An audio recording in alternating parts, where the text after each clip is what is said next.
For join our free courses எங்கள் இலவச படிப்புகளில் சேர contact 7871461001. WhatsApp only. Send your name and details. WhatsApp மட்டும். உங்கள் பெயர் மற்றும் விவரங்களை அனுப்பவும். சீர்மரபினர் மற்றும் நாடோடி பழங்குடியினர் எதிர்கொள்ளும் புறக்கணிப்பை கருத்தில் கொண்டு அவர்களுக்கு அரசியல், சமூக, பொருளாதார நலனை அணுகுவதற்கு எடுக்க வேண்டிய நடவடிக்கைகள் குறித்து விவாதிக்கவும். சீர்மரபினர் Notified Tribes DNT மற்றும் நாடோடி பழங்குடியினர் Nomadic Tribes NT வரலாற்று ரீதியாக குற்ற பரம்பரை சட்டம் Criminal Tribes Act 1871 மூலம் ஒடுக்கப்பட்டவர்கள். சுதந்திரத்திற்கு பிறகு இச்சட்டம் நீக்கப்பட்டாலும் சமூக களங்கம் மற்றும் முறையான ஆவணங்கள் இல்லாமை காரணமாக இவர்கள் இன்றும் கடும் புறக்கணிப்பை எதிர்கொள்கின்றனர். அவர்களுக்கு அரசியல், சமூக மற்றும் பொருளாதார நலன்களை உறுதி செய்ய எடுக்க வேண்டிய முக்கிய நடவடிக்கைகள் இதோ. அரசியல் நடவடிக்கைகள் Political measures.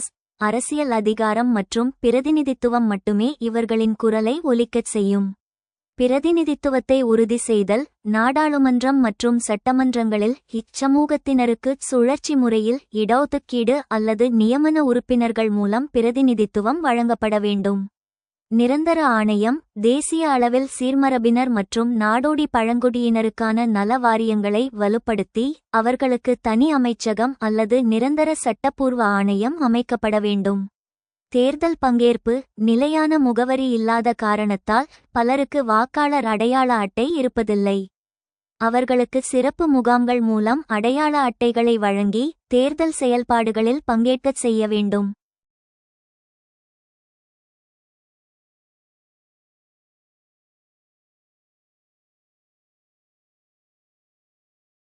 சமூக நடவடிக்கைகள் Social measures. சமூக களங்கத்தை அகற்றுவதே இவர்களின் முன்னேற்றத்திற்கு அடிப்படை. வரலாற்று சீரமைப்பு. பள்ளி பாடப்புத்தகங்களில் இச்சமூகங்களின் வரலாறு மற்றும் சுதந்திரப் போராட்ட பங்களிப்புகளைச் சேர்த்து அவர்கள் மீதான குற்ற பரம்பரை என்ற தவறான பிம்பத்தை மாற்ற வேண்டும்.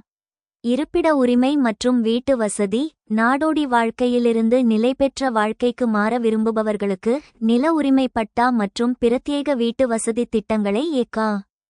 பிரதான் மந்திரி ஆவாஸ் யோஜனா சிறப்பு பிரிவு செயல்படுத்த வேண்டும். கல்வி சலுகைகள். இச்சமூக குழந்தைகளுக்கு தங்கும் விடுதியுடன் கூடிய பள்ளிகள் மற்றும் உயர்கல்வியில் சிறப்பு இடஒதுக்கீடு வழங்கப்பட வேண்டும். பொருளாதார நடவடிக்கைகள் Economic measures. வாழ்வாதார பாதுகாப்பு மட்டுமே இவர்களை வறுமைச் சுழற்சியிலிருந்து விடுவிக்கும். பாரம்பரிய தொழில்களுக்கு ஆதரவு. கைவினைப் பொருட்கள், கால்நடை வளர்ப்பு மற்றும் நாட்டுப்புற கலைகள் போன்ற இவர்களின் பாரம்பரிய திறன்களை நவீன சந்தையுடன் இணைக்க வேண்டும். நிதி உதவி மற்றும் கடனுதவி. பிணையின்றி collateral free சிறுதொழில் தொடங்க வங்கிக் கடன்கள் மற்றும் முத்ரா போன்ற திட்டங்களில் முன்னுரிமை அளிக்க வேண்டும். திறன் மேம்பாடு. இன்றைய வேலைவாய்ப்புச் சந்தைக்கு தேவையான நவீன தொழில்நுட்ப பயிற்சிகளை இச்சமூக இளைஞர்களுக்கு இலவசமாக வழங்க வேண்டும். சட்டப்பூர்வ மற்றும் நிர்வாக நடவடிக்கைகள். சாதிச் சான்றிதழ் சிக்கல்களை தீர்த்தல். மாநிலத்திற்கு மாநிலம் இச்சமூகங்களின் வகைப்பாடு மாறுபடுகிறது. இதனை சீரமைத்து சீர்மரபினர் என்ற பொதுவான அடையாளத்தின் கீழ் சான்றிதழ்களை எளிதாக பெற வழிவகை செய்ய வேண்டும். இத்தே commission பரிந்துரையின்படி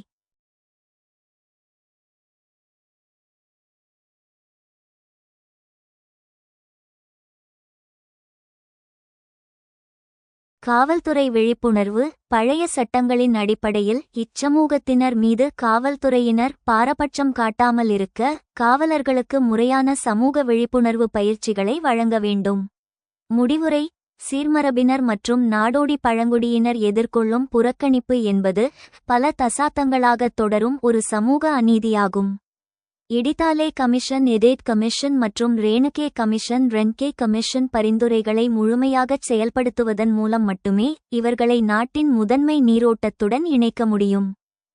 In light of the ostracization faced by denotified and nomadic tribes, discuss the steps that need to be taken to provide them access to political, social, economic welfare. சீர்மரபினர் மற்றும் நாடோடி பழங்குடியினர் எதிர்கொள்ளும் புறக்கணிப்பை கருத்தில் கொண்டு அவர்களுக்கு அரசியல், சமூக, பொருளாதார நலனை அணுகுவதற்கு எடுக்க வேண்டிய நடவடிக்கைகள் குறித்து விவாதிக்கவும். The denotified and nomadic tribes DNTS in India face significant challenges, including social ostracism, economic marginalization, and lack of access to basic rights and services. இந்தியாவில் சீர்மரபினர் மற்றும் நாடோடி பழங்குடியினர் DNTS சமூக புறக்கணிப்பு, பொருளாதார ரீதியாக ஓரங்கட்டப்படுதல் மற்றும் அடிப்படை உரிமைகள் மற்றும் சேவைகளை அணுக முடியாதது உள்ளிட்ட குறிப்பிடத்தக்க சவால்களை எதிர்கொள்கின்றனர்.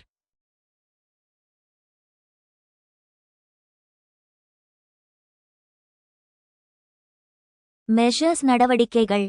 சோஷியல் இன்க்ளூஷன் சமூக உள்ளடக்கம், awareness and sensitisation. Conduct awareness campaigns to sensitize the general public about the history, culture, and struggles of DNTS, aiming to reduce stigma and promote social inclusion.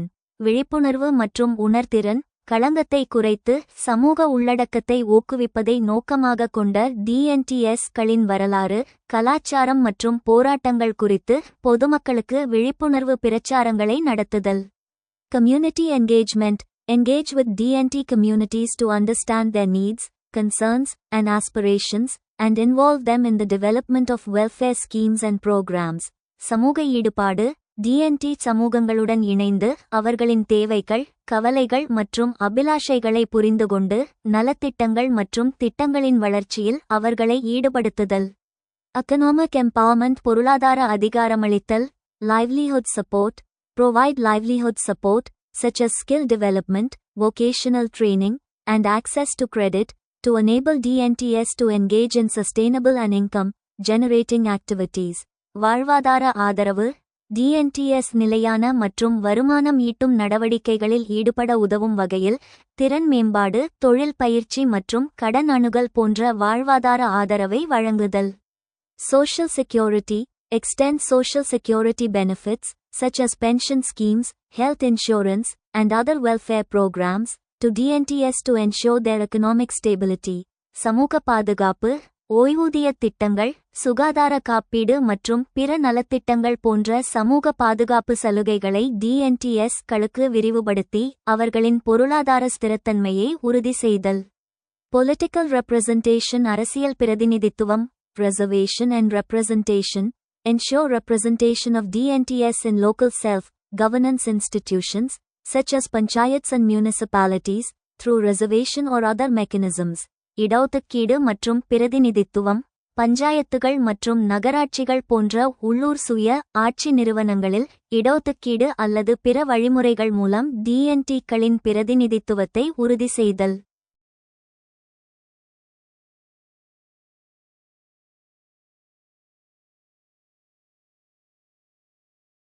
Policy and legislative support. Develop and implement policies and laws that recognize the rights and interests of DNTS, and provide them with protection and support. கொள்கை மற்றும் சட்டமன்ற ஆதரவு. DNT-களின் உரிமைகள் மற்றும் நலன்களை அங்கீகரிக்கும் கொள்கைகள் மற்றும் சட்டங்களை உருவாக்கி செயல்படுத்துதல், மேலும் அவர்களுக்கு பாதுகாப்பு மற்றும் ஆதரவை வழங்குதல். Education and healthcare. Access to education. Ensure access to quality education for DNT children, including provision of scholarships, mid-day meals, and other support services. கல்விக்கான அணுகல். DNT குழந்தைகளுக்கு உதவித்தொகை, மதிய உணவு மற்றும் பிற ஆதரவு சேவைகள் உள்ளிட்ட தரமான கல்விக்கான அணுகலை உறுதி செய்தல். Healthcare services. Provide access to healthcare services, including preventive and curative care, and ensure that DNTS are included in national health programs. சுகாதார சேவைகள். தடுப்பு மற்றும் குணப்படுத்தும் பராமரிப்பு உள்ளிட்ட சுகாதார சேவைகளுக்கான அணுகலை வழங்குதல் மற்றும் DNT-கள் தேசிய சுகாதார திட்டங்களில் சேர்க்கப்படுவதை உறுதி செய்தல். Implementation and monitoring. செயல்படுத்தல் மற்றும் கண்காணிப்பு. Dedicated agency. Establish a dedicated agency or authority to oversee the implementation of welfare schemes and programs for DNTS. அர்ப்பணிப்பு நிறுவனம். DNT-களுக்கான நலத்திட்டங்கள் மற்றும் திட்டங்களை செயல்படுத்துவதை மேற்பார்வையிட ஒரு பிரத்யேக நிறுவனம் அல்லது அதிகாரத்தை நிறுவுதல். Monitoring and evaluation. Regularly monitor and evaluate the effectiveness of welfare schemes and programs, and make necessary adjustments to ensure that they are meeting the needs of DNTS. கண்காணிப்பு மற்றும் மதிப்பீடு. நலத்திட்டங்கள் மற்றும் திட்டங்களின் செயல்திறனை தொடர்ந்து கண்காணித்து மதிப்பீடு செய்தல், மேலும் அவை டிஎன்டிக்களின் தேவைகளை பூர்த்தி செய்கின்றன என்பதை உறுதிப்படுத்த தேவையான மாற்றங்களை செய்தல். By taking these steps, the government and other stakeholders can work towards providing DNTS with access to political, social, and economic welfare, and promoting their overall development and well-being. இந்த நடவடிக்கைகளை எடுப்பதன் மூலம் அரசாங்கமும் பிற பங்குதாரர்களும் டிஎன்டிக்களுக்கு அரசியல், சமூக மற்றும் பொருளாதார நலனை அணுகுவதற்கும் அவர்களின் ஒட்டுமொத்த வளர்ச்சி மற்றும் நல்வாழ்வை மேம்படுத்துவதற்கும் பாடுபட முடியும்.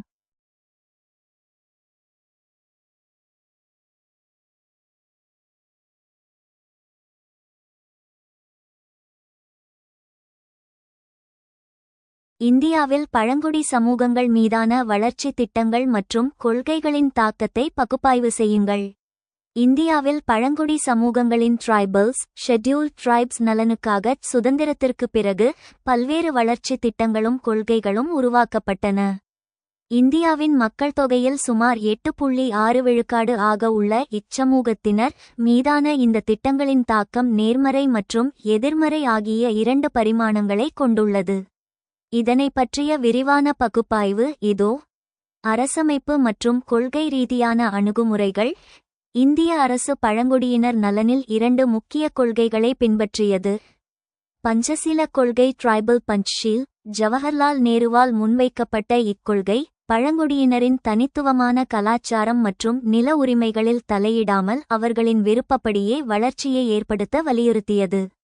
5வது மற்றும் 6வது அட்டவணைகள் பழங்குடியினர் வாழும் பகுதிகளுக்கு தன்னாட்சி அதிகாரம் மற்றும் நில பாதுகாப்பை வழங்க அரசியலமைப்பு வழிவகை செய்தது. வளர்ச்சித் திட்டங்களின் நேர்மறை தாக்கங்கள். Positive impacts. பல தசாப்தங்களாகச் செயல்படுத்தப்பட்ட திட்டங்களால் சில குறிப்பிடத்தக்க முன்னேற்றங்கள் ஏற்பட்டுள்ளன. கல்வி வளர்ச்சி. ஏகலைவா மாதிரி குடியிருப்பு பள்ளிகள், இஎம்ஆர்எஸ் மற்றும் கல்வி உதவித்தொகை திட்டங்கள் மூலம் பழங்குடியினரிடையே எழுத்தறிவு விகிதம் கணிசமாக உயர்ந்துள்ளது. அரசியல் அதிகாரமளித்தல். பஞ்சாயத்து ராஜ் PESA சட்டம் 1996 மூலம் பழங்குடியினர் தங்கள் பகுதியின் இயற்கை வளங்களை நிர்வகிக்கும் அதிகாரம் பெற்றனர். இது அவர்களின் அரசியல் விழிப்புணர்வை அதிகரித்துள்ளது.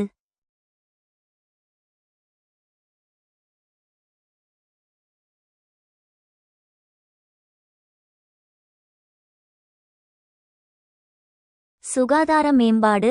தேசிய சுகாதார திட்டத்தின் கீழ் நடமாடும் மருத்துவமனைகள் மற்றும் தடுப்பூசி திட்டங்கள் பழங்குடி பகுதிகளில் இறப்பு விகிதத்தை குறைக்க உதவியுள்ளன. வளர்ச்சித் திட்டங்களின் எதிர்மறை தாக்கங்கள் மற்றும் சவால்கள். Critical gaps. வளர்ச்சி என்ற பெயரில் மேற்கொள்ளப்பட்ட சில நடவடிக்கைகள் பழங்குடியினருக்கு பெரும் பாதிப்புகளை ஏற்படுத்தியுள்ளன. இடப்பெயர்வு. டிஸ்பிளேஸ்மெண்ட். அணைக்கட்டுகள், சுரங்கங்கள் மற்றும் தொழிற்சாலைகள் அமைப்பதற்காக பழங்குடியினர் தங்களின் வாழ்விடங்களிலிருந்து பெருமளவில் வெளியேற்றப்பட்டனர். வளர்ச்சியின் பலியானவர்கள். விக்டிம்ஸ் ஆஃப் டெவலப்மெண்ட் என்று இவர்கள் அழைக்கப்படும் நிலை உருவானது. நில உரிமை பறிபோதல். நில பாதுகாப்பு சட்டங்கள் இருந்தாலும் சட்டவிரோத ஆக்கிரமிப்புகள் மற்றும் பணப்பெயர்களின் வருகையால் பழங்குடியினர் தங்கள் நிலங்களை இழந்து நிலமற்ற கூலிகளாக மாறியுள்ளனர். கலாச்சார சிதைவு.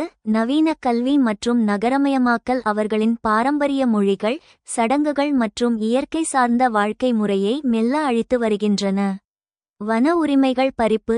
வன பாதுகாப்பு சட்டங்கள் பல நேரங்களில் பழங்குடியினரை காடுகளுக்குள் செல்ல தடையாக இருக்கின்றன. இதனைச் சரிசெய்ய 2006 இல் வன உரிமைச் சட்டம் கொண்டுவரப்பட்டது. முன்னோக்கிச் செல்ல வேண்டிய பாதை. வே ஃபார்வர்ட். பழங்குடியினரின் வளர்ச்சி என்பது அவர்களின் கலாச்சார விழுமியங்களை பாதிப்பதாக இருக்கக்கூடாது.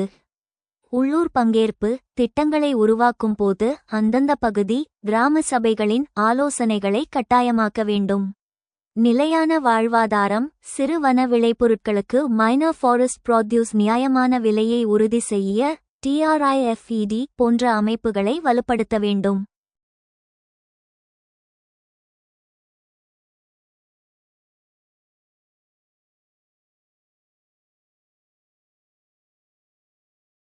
திறன் மேம்பாடு. காடுகளை பாதுகாக்க பழங்குடியினரின் அறிவை பயன்படுத்தும் வன மேலாண்மை திட்டங்களை ஊக்குவிக்க வேண்டும். முடிவுரை.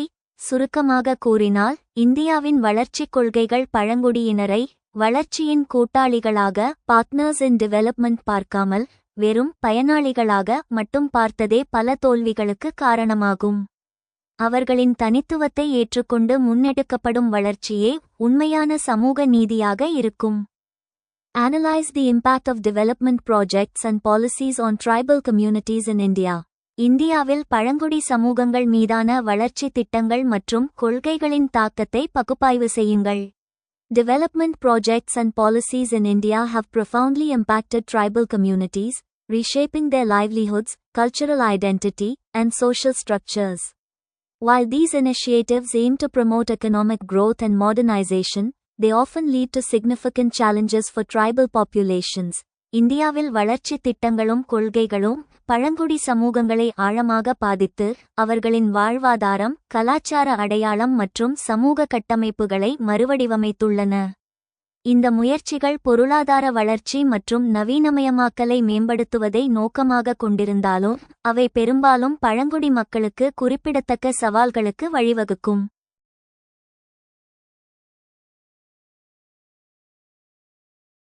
Key impacts: displacement and loss of land.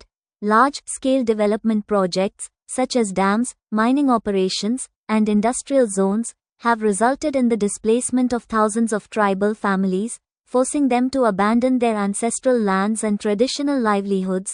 இடப்பெயர்வு மற்றும் நில இழப்பு, அணைகள், சுரங்க நடவடிக்கைகள் மற்றும் தொழில்துறை மண்டலங்கள் போன்ற பெரிய அளவிலான மேம்பாட்டு திட்டங்கள் ஆயிரக்கணக்கான பழங்குடி குடும்பங்களை இடம்பெயர்வதற்கு வழிவகுத்தன. இதனால் அவர்கள் தங்கள் மூதாதையர் நிலங்களையும் பாரம்பரிய வாழ்வாதாரங்களையும் கைவிட வேண்டிய கட்டாயம் ஏற்பட்டது.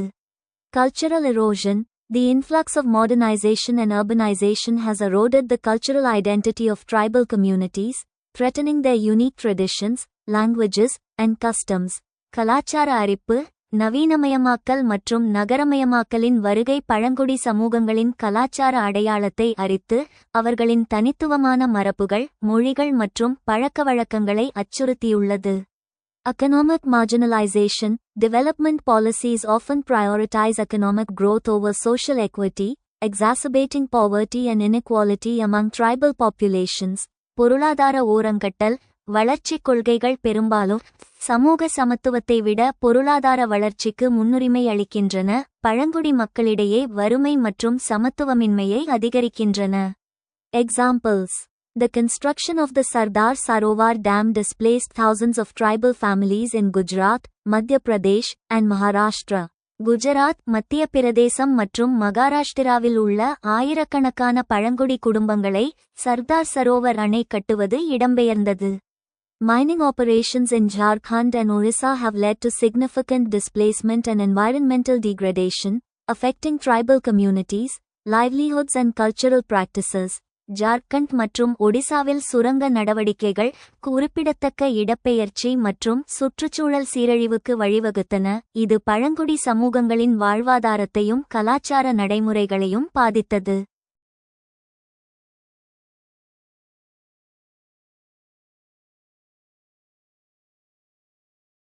The Dongria Kond tribe in Orissa's Niyamgiri Hills successfully resisted bauxite mining operations, protecting their sacred lands and way of life.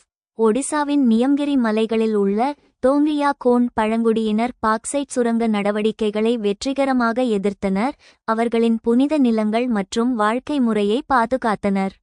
Challenges and resistance. சவால்கள் மற்றும் எதிர்ப்பு. Tribal communities have resisted development projects, citing concerns over land rights, environmental sustainability, and cultural preservation. நில உரிமைகள், சுற்றுச்சூழல் நிலைத்தன்மை மற்றும் கலாச்சார பாதுகாப்பு குறித்த கவலைகளை மேற்கோள் காட்டி பழங்குடி சமூகங்கள் மேம்பாட்டு திட்டங்களை எதிர்த்தன. The government's response to these movements has often been inadequate, leading to further marginalization and conflict. இந்த இயக்கங்களுக்கு அரசாங்கத்தின் பதில் பெரும்பாலும் போதுமானதாக இல்லை, இது மேலும் ஓரங்கட்டப்படுதல் மற்றும் மோதலுக்கு வழிவகுக்கிறது. Recent judicial rulings, such as the Hasdeo Arand case, emphasize the need for genuine consultation and consent from affected tribal communities. Hasdeo Arand வழக்கு போன்ற சமீபத்திய நீதித்துறை தீர்ப்புகள் பாதிக்கப்பட்ட பழங்குடி சமூகங்களின் உண்மையான ஆலோசனை மற்றும் ஒப்புதலின் அவசியத்தை வலியுறுத்துகின்றன. Way forward, inclusive and culturally sensitive policies. Development policies should prioritize the unique needs and rights of tribal communities, ensuring their participation and consent in decision-making processes. உள்ளடக்கிய மற்றும் கலாச்சார ரீதியாக உணர்திறன் கொள்கைகள், மேம்பாட்டுக் கொள்கைகள் பழங்குடி சமூகங்களின் தனித்துவமான தேவைகள் மற்றும் உரிமைகளுக்கு முன்னுரிமை அளிக்க வேண்டும். முடிவெடுக்கும் செயல்முறைகளில் அவர்களின் பங்கேற்பு மற்றும் ஒப்புதலை உறுதி செய்ய வேண்டும். Sustainable development initiatives should focus on sustainable development, balancing economic growth with social equity and environmental sustainability. நிலையான வளர்ச்சி முன்முயற்சிகள் நிலையான வளர்ச்சியில் கவனம் செலுத்த வேண்டும், சமூக சமத்துவம் மற்றும் சுற்றுச்சூழல் நிலைத்தன்மையுடன் பொருளாதார வளர்ச்சியை சமநிலைப்படுத்த வேண்டும்.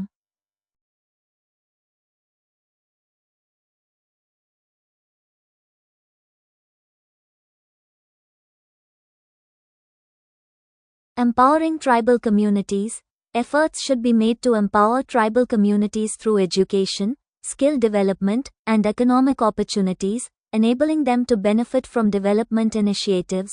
பழங்குடி சமூகங்களை மேம்படுத்துதல், கல்வி, திறன் மேம்பாடு மற்றும் பொருளாதார வாய்ப்புகள் மூலம் பழங்குடி சமூகங்களை மேம்படுத்த முயற்சிகள் மேற்கொள்ளப்பட வேண்டும். இதனால் அவர்கள் மேம்பாட்டு முயற்சிகளிலிருந்து பயனடைய முடியும். குறிப்பாக பாதிக்கப்படக்கூடிய பழங்குடி குழுக்களை PVTGS தீர்மானிப்பதற்கு பின்பற்றப்படும் அளவுகோல்களை குறிப்பிடவும். அவர்கள் எதிர்கொள்ளும் பிரச்சினைகள் என்ன? இந்த பிரச்சினைகளை தீர்க்க அரசாங்கம் எடுத்த நடவடிக்கைகளையும் குறிப்பிடவும். பழங்குடியின மக்களில் மிகவும் பின்தங்கிய நிலையில் இருக்கும், தனித்துவமான பாதுகாப்பு தேவைப்படும் பிரிவினரை, குறிப்பாக பாதிக்கப்படக்கூடிய பழங்குடி குழுக்கள் PVTGS, particularly vulnerable tribal groups என்று அழைக்கப்படுகிறார்கள். 1973 இல் தேபர் ஆணையத்தின் தேபர் கமிஷன் பரிந்துரையின்படி ஆதி பழங்குடியினர் primitive tribal groups என்ற பெயரில் உருவாக்கப்பட்ட இந்த பிரிவு பின்னர் 2006 இல் PVTGS என பெயர் மாற்றப்பட்டது. இந்தியாவில் மொத்தம் 75 பழங்குடி இனங்கள் PVTGS பிரிவின் கீழ் வகைப்படுத்தப்பட்டுள்ளன. PVTGS தீர்மானிப்பதற்கான அளவுகோல்கள். ஒரு பழங்குடி இனத்தை இந்த பிரிவில் சேர்ப்பதற்கு பின்வரும் 4 முக்கிய அளவுகோல்கள் பின்பற்றப்படுகின்றன. தொழில்நுட்பத்திற்கு முந்தைய விவசாய முறை, இன்னும் ஏர் மற்றும் கலப்பை போன்ற நவீன கருவிகளை பயன்படுத்தாமல் பழமையான வேட்டையாடுதல் மற்றும் உணவு சேகரித்தல் முறையை பின்பற்றுதல்.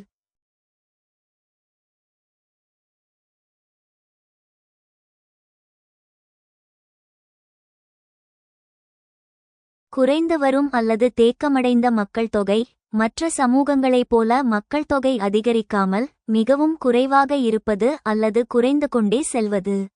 மிக குறைந்த எழுத்தறிவு, முறையான கல்வி வசதியின்றி மிக குறைந்த அளவிலான எழுத்தறிவு விகிதத்தை கொண்டிருத்தல். வாழ்வாதார நிலை முற்றிலும் காடுகளைச் சார்ந்தே பொருளாதார தேவைகளை நிறைவு செய்தல். Subsistence level of economy.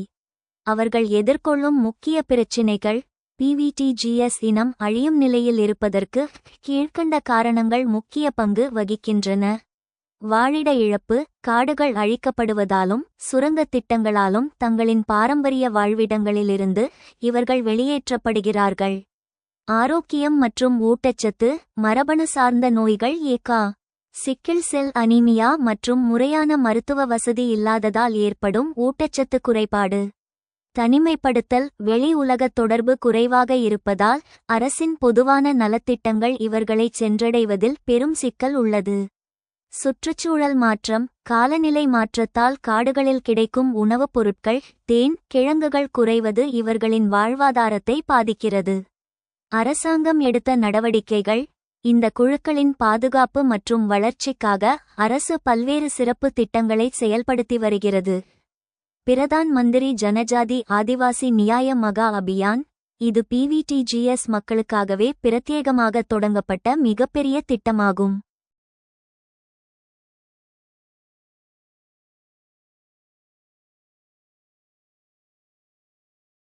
நோக்கம் 75 PVTG சமூகங்களுக்கு சாலைகள், பாதுகாப்பான வீடுகள், சுத்தமான குடிநீர், கல்வி மற்றும் மருத்துவ வசதிகளை அடுத்த 3 ஆண்டுகளில் முழுமையாக கொண்டு சேர்த்தல்.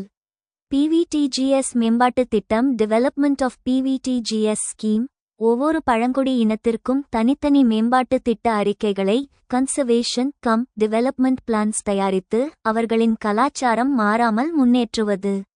பிற முக்கிய நடவடிக்கைகள்: கல்வி, இப்பகுதி மாணவர்களுக்கு பிரத்யேக உண்டு உறைவிட பள்ளிகள் மற்றும் முன்னுரிமை அடிப்படையிலான கல்வி உதவித்தொகை. நில உரிமை, வன உரிமைச் சட்டத்தின் FRA 2006 கீழ் அவர்களுக்கு சமுதாய வன உரிமைகளை கம்யூனிட்டி ஃபாரஸ்ட் ரைட்ஸ் முன்னுரிமை அடிப்படையில் வழங்குதல். சிக்கிள் செல் அனீமியா ஒழிப்பு திட்டம் இவர்களிடையே காணப்படும் மரபணு ரீதியான இரத்தச் சோகையை ஒழிக்கச் சிறப்பு மருத்துவ முகாம்கள் மற்றும் பரிசோதனைகள் நடத்துதல். முடிவுரை: PVTGS சமூகத்தினர் இந்தியாவின் பழமையான கலாச்சாரத்தின் பாதுகாவலர்கள். அவர்களை பாதுகாப்பது என்பது வெறும் பொருளாதார முன்னேற்றம் மட்டுமல்ல, ஒரு தனித்துவமான மனித நாகரீகத்தையே காப்பதாகும். அரசு இவர்களுக்கென தனி கவனம் செலுத்துவது சமூக நீதியின் மிக முக்கியமான அங்கமாகும்.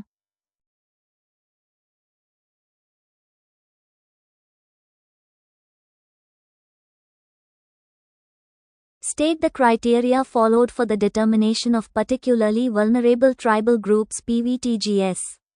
What are the issues faced by them? Also mention the measures taken by the government to address these issues. குறிப்பாக பாதிக்கப்படக்கூடிய பழங்குடி குழுக்களை PVTGS தீர்மானிப்பதற்கு பின்பற்றப்படும் அளவுகோல்களை குறிப்பிடவும். அவர்கள் எதிர்கொள்ளும் பிரச்சினைகள் என்ன? இந்த பிரச்சினைகளை தீர்க்க அரசாங்கம் எடுத்த நடவடிக்கைகளையும் குறிப்பிடவும். The criteria for determining particularly vulnerable tribal groups PVTGS குறிப்பாக பாதிக்கப்படக்கூடிய பழங்குடி குழுக்களை PVTGS தீர்மானிப்பதற்கான அளவுகோல்கள். Pre-agricultural technology level. PVTGS typically use primitive technology and rely on forest produce, food gathering, and shifting agriculture. விவசாயத்திற்கு முந்தைய தொழில்நுட்ப நிலை. PVTGS பொதுவாக பழமையான தொழில்நுட்பத்தை பயன்படுத்துகின்றன மற்றும் வன விளைபொருட்கள், உணவு சேகரிப்பு மற்றும் விவசாயத்தை நம்பியுள்ளன. Low literacy rates. PVTGS have limited access to education, resulting in low literacy rates compared to other tribal groups. குறைந்த கல்வியறிவு விகிதங்கள். PVTGS கல்விக்கான அணுகலை குறைவாக கொண்டுள்ளன. இதன் விளைவாக மற்ற பழங்குடி குழுக்களுடன் ஒப்பிடும்போது குறைந்த கல்வியறிவு விகிதங்கள் ஏற்படுகின்றன. Economic backwardness. PVTGS face significant economic challenges, including poverty and limited access to resources. பொருளாதார பின்தங்கிய நிலை. PVTGS வறுமை மற்றும் வளங்களுக்கான அணுகல் குறைவாக இருப்பது உள்ளிட்ட குறிப்பிடத்தக்க பொருளாதார சவால்களை எதிர்கொள்கின்றன. Population decline or stagnation. Some PVTGS experience declining or stagnant population growth due to various factors, including high mortality rates and malnutrition. மக்கள் தொகை சரிவு அல்லது தேக்கம். சில PVTGS அதிக இறப்பு விகிதங்கள் மற்றும் ஊட்டச்சத்து குறைபாடு உள்ளிட்ட பல்வேறு காரணிகளால் மக்கள் தொகை வளர்ச்சி குறைந்து அல்லது தேக்கமடைவதை அனுபவிக்கின்றன.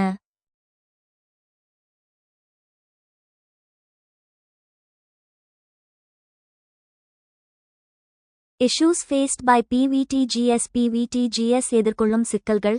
Geographical isolation. PVTG settlements are often located in remote, hilly, or densely forested areas with poor connectivity.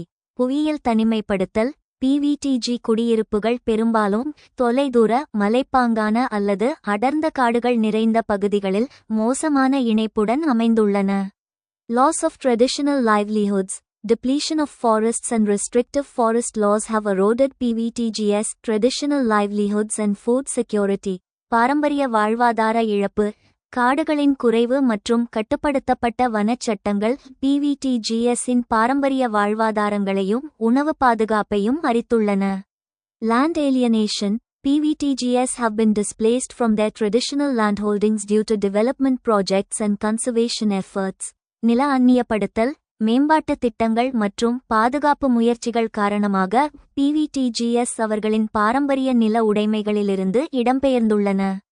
Poor access to healthcare and education. PVTGS face significant challenges in accessing healthcare and education services. சுகாதாரம் மற்றும் கல்விக்கான மோசமான அணுகல். PVTG-கள் சுகாதாரம் மற்றும் கல்வி சேவைகளை அணுகுவதில் குறிப்பிடத்தக்க சவால்களை எதிர்கொள்கின்றன. Cultural insensitivity. Welfare programs often fail to consider the cultural uniqueness of PVTGs, imposing development models that clash with their traditional ways of life. கலாச்சார உணர்வின்மை. நலத்திட்டங்கள் பெரும்பாலும் PVTG-களின் கலாச்சார தனித்துவத்தை கருத்தில் கொள்ள தவறிவிடுகின்றன, அவற்றின் பாரம்பரிய வாழ்க்கை முறைகளுடன் மோதும் வளர்ச்சி மாதிரிகளை திணிக்கின்றன.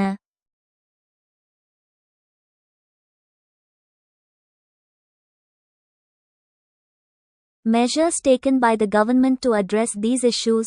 இந்த பிரச்சினைகளை தீர்க்க அரசாங்கம் எடுத்த நடவடிக்கைகள். பிரதான் மந்திரி ஜன்ஜாதி ஆதிவாசி நியாய் மகா அபியான். A 24,000 கோடி ரூபாய் initiative aimed at improving the socio-economic conditions of PVTGs, providing basic amenities like safe housing, clean drinking water, sanitation, education, healthcare, and livelihood opportunities. பிரதம மந்திரி ஜன்ஜாதி ஆதிவாசி நியாய மகா அபியான் PVTG-களின் சமூக பொருளாதார நிலைமைகளை மேம்படுத்துவதையும், பாதுகாப்பான வீடுகள், சுத்தமான குடிநீர், சுகாதாரம், கல்வி, சுகாதாரம் மற்றும் வாழ்வாதார வாய்ப்புகள் போன்ற அடிப்படை வசதிகளை வழங்குவதையும் நோக்கமாக கொண்ட 24,000 கோடி ரூபாய் முயற்சி. Development of PVTGs scheme. A centrally sponsored scheme providing 100 விழுக்காடு central assistance for the comprehensive socio-economic development of PVTGs. PVTG-களின் வளர்ச்சி திட்டம். PVTG-களின் விரிவான சமூக பொருளாதார மேம்பாட்டிற்கு 100 விழுக்காடு மத்திய உதவியை வழங்கும் ஒரு மத்திய நிதியுதவி திட்டம். Vocational training and skill development. Initiatives like Jan Shikshan Sansthan JSS scheme provide vocational training to PVTGs, enhancing their livelihood opportunities. தொழில் பயிற்சி மற்றும் திறன் மேம்பாடு. ஜன் ஷிக்ஷன் சன்ஸ்தான் JSS திட்டம் போன்ற முயற்சிகள் PVTG-களுக்கு தொழில் பயிற்சி அளித்து அவர்களின் வாழ்வாதார வாய்ப்புகளை மேம்படுத்துகின்றன.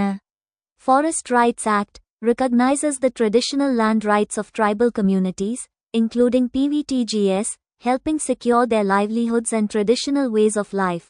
வன உரிமைகள் சட்டம். PVTG-கள் உட்பட பழங்குடி சமூகங்களின் பாரம்பரிய நில உரிமைகளை அங்கீகரிக்கிறது, அவர்களின் வாழ்வாதாரம் மற்றும் பாரம்பரிய வாழ்க்கை முறைகளை பாதுகாக்க உதவுகிறது.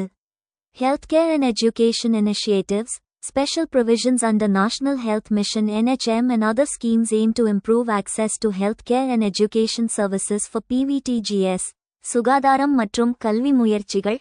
தேசிய சுகாதார இயக்கம் NHM மற்றும் பிற திட்டங்களின் கீழ் சிறப்பு ஏற்பாடுகள் PVTG-களுக்கான சுகாதாரம் மற்றும் கல்வி சேவைகளுக்கான அணுகலை மேம்படுத்துவதை நோக்கமாக கொண்டுள்ளன.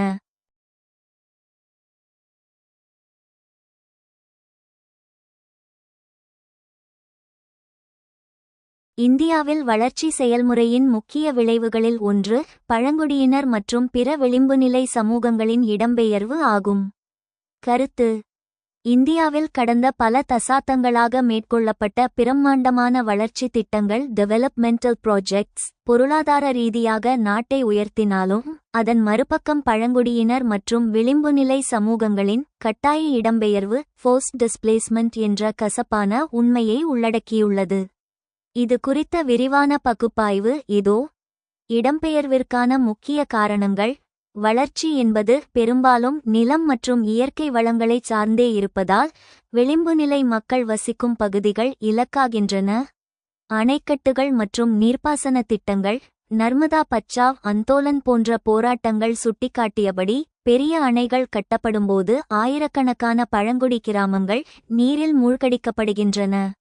சுரங்கத் தொழில்கள். இந்தியாவின் தாது வளங்கள் நிலக்கரி, இரும்பு பெரும்பாலும் பழங்குடியினர் வசிக்கும் காடுகள் மற்றும் மலைப்பகுதிகளிலேயே உள்ளன.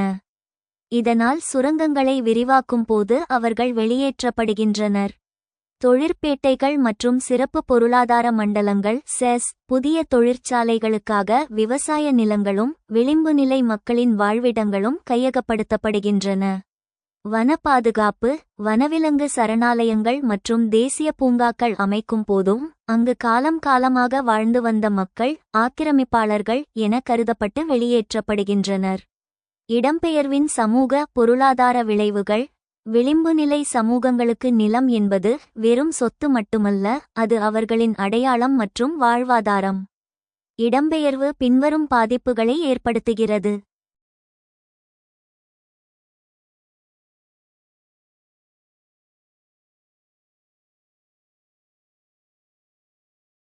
வாழ்வாதார இழப்பு. காடு மற்றும் நிலத்தைச் சார்ந்திருந்த மக்கள் நகரங்களில் முறைசாரா தொழிலாளர்களாக மைக்ரண்ட் லேபரர்ஸ் மாறுகின்றனர். தங்களின் சுயசார்பு பொருளாதாரத்தை இழந்து வறுமைச் சுழற்சியில் சிக்கிக்கொள்கின்றனர். கலாச்சார சிதைவு.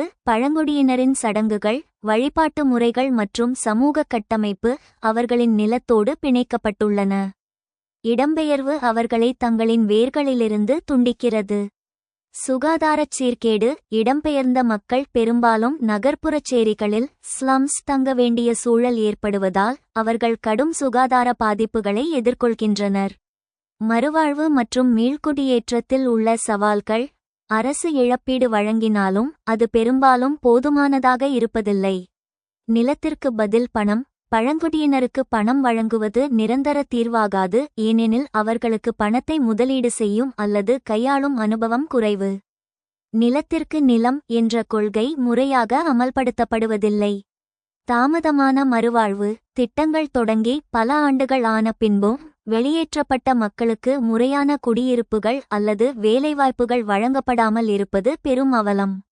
சமூக அந்நியப்படுதல். புதிய இடங்களில் அவர்கள் அந்நியர்களாக கருதப்படுவதால் சமூக ரீதியான ஒதுக்கல் மற்றும் பாகுபாட்டை எதிர்கொள்கின்றனர்.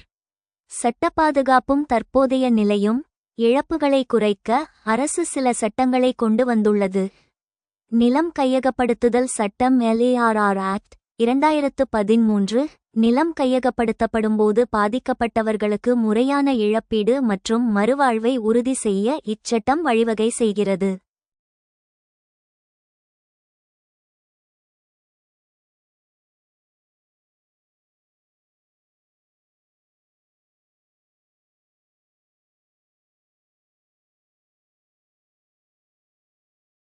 வன உரிமைச் சட்டம் FRA 2006 பழங்குடியினரின் நில உரிமையை அங்கீகரிப்பதன் மூலம் தேவையற்ற வெளியேற்றங்களை தடுக்க முயல்கிறது. முடிவுரை. இந்தியாவின் வளர்ச்சி என்பது ஒருவரின் வளர்ச்சியில் மற்றொருவரின் கண்ணீர் கலந்ததாக இருக்கக்கூடாது. இடம்பெயர்வு என்பது தவிர்க்க முடியாதது என கருதப்பட்டால், பாதிக்கப்பட்ட மக்கள் அந்த வளர்ச்சியின் பலன்களில் சமமான பங்குதாரர்களாக மாற்றப்பட வேண்டும். அவர்களை வளர்ச்சியின் பலிகடாக்களாக மாற்றாமல் வளர்ச்சியின் பயனாளிகளாக மாற்றுவதே உண்மையான சமூக நீதியாகும்.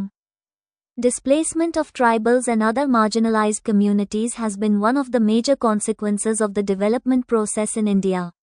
Comment. இந்தியாவில் வளர்ச்சி செயல்முறையின் முக்கிய விளைவுகளில் ஒன்று பழங்குடியினர் மற்றும் பிற விளிம்புநிலை சமூகங்களின் இடம்பெயர்வு ஆகும். கருத்து. The displacement of tribals and other marginalized communities has been a significant consequence of India's development process, particularly due to large-scale infrastructure projects, mining, and industrialization. இந்தியாவின் வளர்ச்சி செயல்முறையின் குறிப்பிடத்தக்க விளைவாக பழங்குடியினர் மற்றும் பிற ஓரங்கட்டப்பட்ட சமூகங்களின் இடம்பெயர்வு உள்ளது, குறிப்பாக பெரிய அளவிலான உள்கட்டமைப்பு திட்டங்கள், சுரங்கம் மற்றும் தொழில்மயமாக்கல் காரணமாக. Causes of displacement. இடப்பெயர்ச்சிக்கான காரணங்கள். Infrastructure projects, dams, roads, and other infrastructure projects have led to the displacement of millions of people, often without adequate compensation or rehabilitation. உள்கட்டமைப்பு திட்டங்கள். அணைகள், சாலைகள் மற்றும் பிற உள்கட்டமைப்பு திட்டங்கள் மில்லியன் கணக்கான மக்களை இடம்பெயர்ந்துள்ளன, பெரும்பாலும் போதுமான இழப்பீடு அல்லது மறுவாழ்வு இல்லாமல். Mining and industrialization. Mining and industrial activities have resulted in the displacement of communities, particularly in areas rich in natural resources. சுரங்கம் மற்றும் தொழில்மயமாக்கல். சுரங்கம் மற்றும் தொழில்துறை நடவடிக்கைகள் சமூகங்களின் இடம்பெயர்வுக்கு வழிவகுத்தன, குறிப்பாக இயற்கை வளங்கள் நிறைந்த பகுதிகளில்.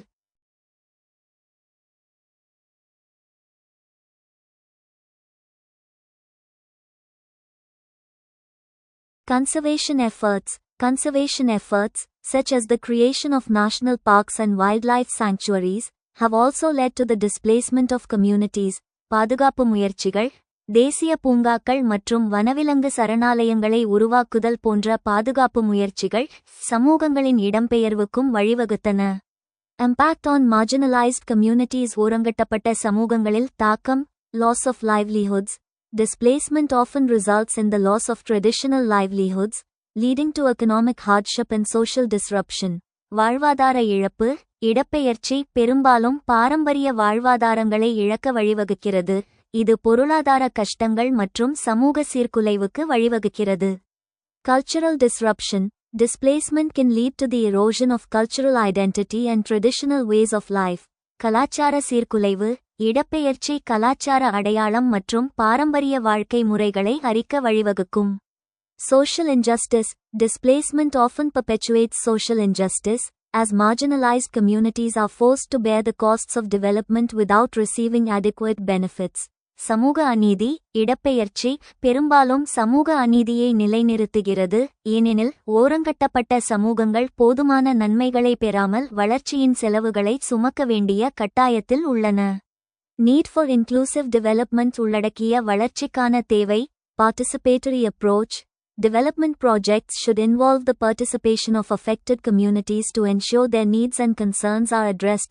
பங்கேற்பு அணுகுமுறை. பாதிக்கப்பட்ட சமூகங்களின் தேவைகள் மற்றும் கவலைகள் நிவர்த்தி செய்யப்படுவதை உறுதி செய்ய மேம்பாட்டுத் திட்டங்கள் அவர்களின் பங்கேற்பை உள்ளடக்கியதாக இருக்க வேண்டும். Adequate compensation and rehabilitation. Adequate compensation and rehabilitation measures should be provided to displaced communities to ensure their well-being. போதுமான இழப்பீடு மற்றும் மறுவாழ்வு. இடம்பெயர்ந்த சமூகங்களுக்கு அவர்களின் நல்வாழ்வை உறுதி செய்ய போதுமான இழப்பீடு மற்றும் மறுவாழ்வு நடவடிக்கைகள் வழங்கப்பட வேண்டும்.